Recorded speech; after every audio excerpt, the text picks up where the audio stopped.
Jesus, remember me when you come into your kingdom.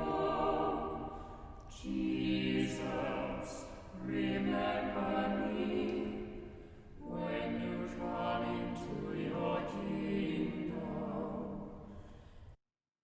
Abandoned. My God, why have you forsaken me? Jesus seemingly abandoned on the cross, but finding something inside him to shout out to his heavenly Father. He knew his purpose. He knew what had been foretold, for he declared it himself. Yet at that final hour on the cross, utter desperation came upon him. Human suffering, broken body, and when the curtain of the temple was torn in two, the centurion saw how Jesus breathed his last. He knew Jesus was the Son of God. At the point of human death, the purpose of life was revealed. Jesus, truly one of us, identified with us. He felt abandoned.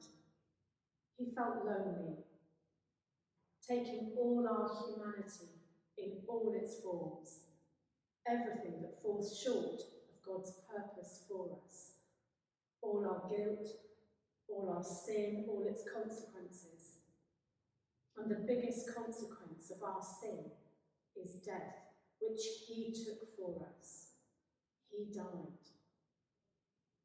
In that abandonment, however, he still cried out to God. In our feelings of abandonment, we can still cry out to God.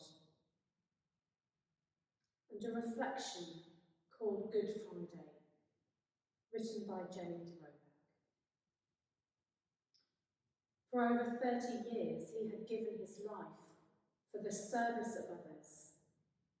She had carried heavy trays of hot coffee to rude, dismissive guests. He had bent over the broken bodies of war victims on operating tables. She had taught wild, abusive children who spat and called her names. He had stayed out all night to comfort the comfortless alcoholic. She had worked her fingers to the bone for the village community who took her for granted. He had sat at a desk calculating boring figures for unknown clients. She had encouraged, supported, wept lonely tears over people who mocked her because of her lameness. He had struggled and hoped and touched despair, yet had still carried on with the job. And for what? Crucifixion. And although resurrection made everything right, it would have helped to bear the pain had someone said, "Thank you," on the way to Calvary.